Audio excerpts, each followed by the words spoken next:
my question was, I work in law enforcement here in Las Vegas, and also for the Air Force. What if I am forced to take someone's life in the line of duty? Am I gonna be saved, or how does that work? I will disagree with the term used. If I am forced to take the life of somebody or someone's life, no human can take the life of anybody. Nobody. Why do you, what is that, Brother Eli? What do you mean by that? Taking the life of anybody is in the hands of God. Nobody takes the life from anybody but God.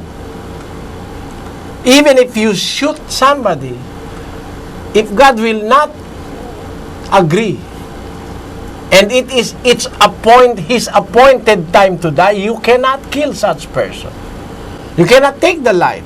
It is only God that has the power over life. Let us read in the book of Job chapter 12 verse 10. It says, It reads, "In whose hand is the soul of every living thing, and the breath of all mankind." it is in the hand of God, the soul of every living thing, and the breath of all mankind. The verse tells us every living thing. Even how small is that living thing, the life of that living thing is in the hand of God. Let us read from the book of Matthew chapter 10 verse 29. Are not two sparrows sold for a farthing? And one of them shall not fall on the ground without your Father. You see that? Sparrows are two small birds. Maybe they are one of the smallest birds species. And they cost very little. Two sparrows sold for a farthing, roughly a cent in the U.S. Currency. Maybe a cent. Two sparrows, just a cent. It is the cost is very minimal. It's almost nothing. And not one of those sparrows will fall to the ground without the permission of the Father. So, it must also merit the permission of the Father. How much more for a carabao or for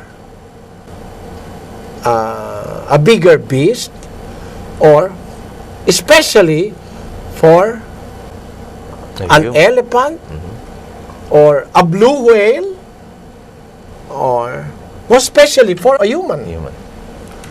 Humans are much more important than all animals, than all birds.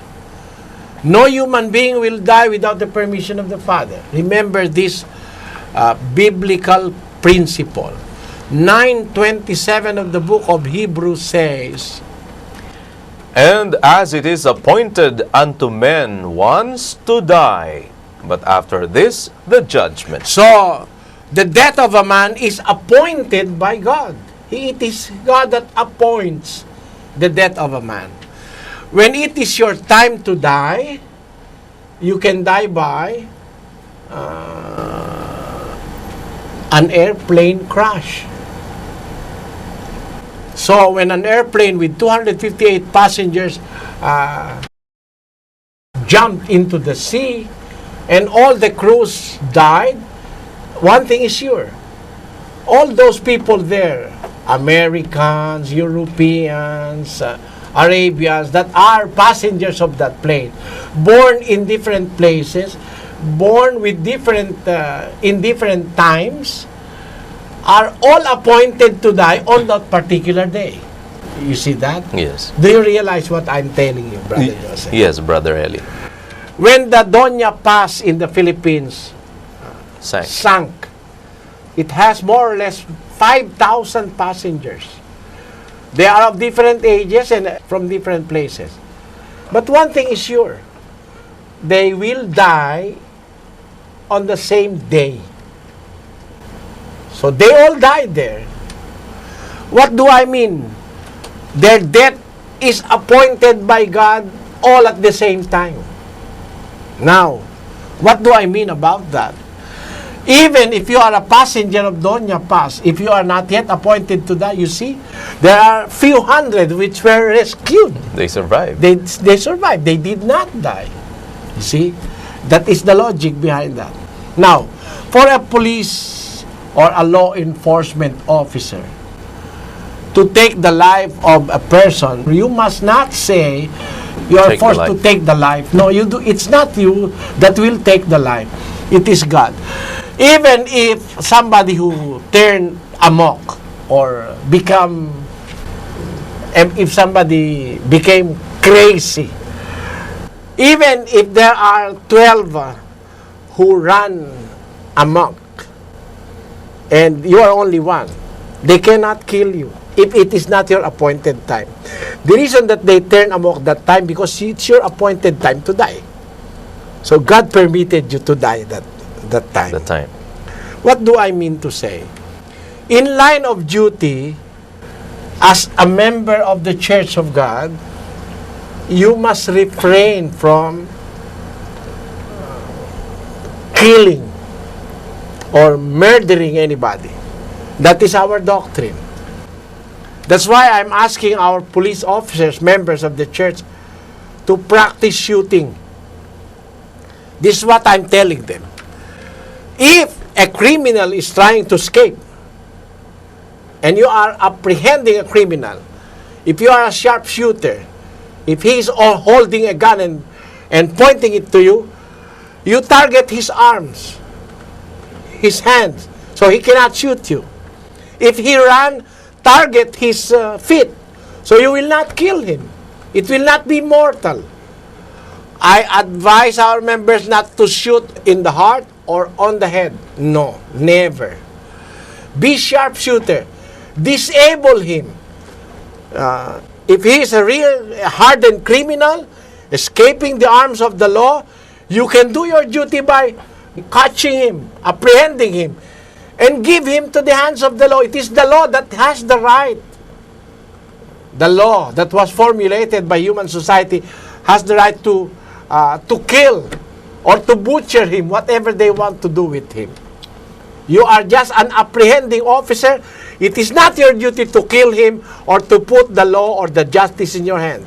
So you must learn to be a sharpshooter. If he has a gun, disable his arm so he cannot shoot you. If he is running, disable his feet so he cannot shoot you. He can recover from that injury, and you have fulfilled your duty. Remember, as a police officer or as an apprehending officer, it is not your duty to kill or to take the life of anybody.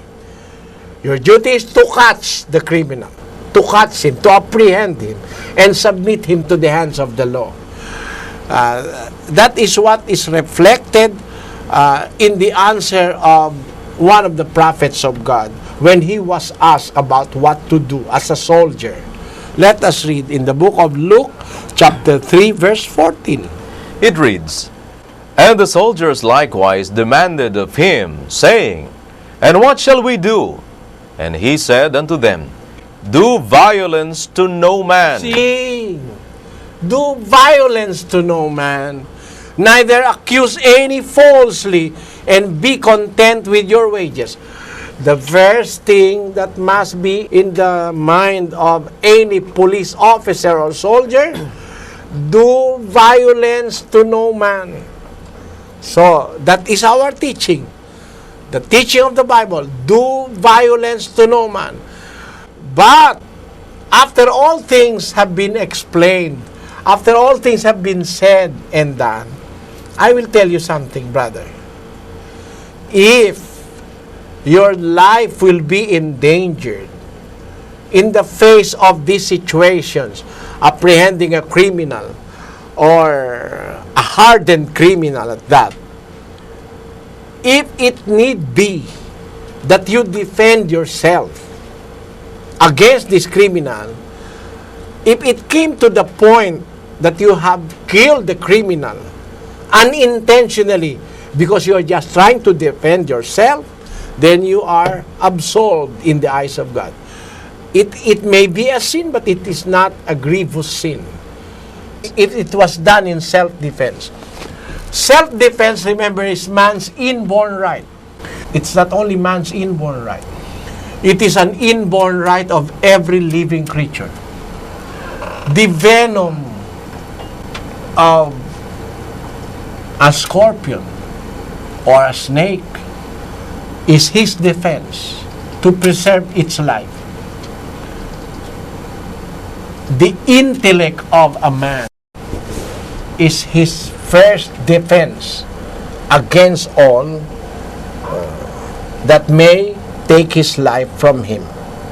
Your intelligence is your first line of defense. So use your intelligence as a soldier. Do violence to no man. Be a sharpshooter. Try to shoot an apple on the head of somebody who trusts your ability, and you will not create any crime against God and humanity. Remember, you are just an apprehending officer. You are not a life taker. No law, established law of any civilized human society will tell you to kill a man. It is just an extraordinary power sometimes being given to police officers. When you see him, shoot to kill, they say sometimes. But there is no law such as that. It is just coming from somebody in authority, Yeah. which I do not agree also. They call it shoot to kill order, brother. They call it shoot to kill order. There is no such thing in any law. I have studied practically constitutions of civilized nations. There is no such thing as shoot to kill. It is just an order to prevent the continuity of a crime. But if you can seize the crime Without by killing. intelligence as a Christian without killing, then it is better. I hope you got my point.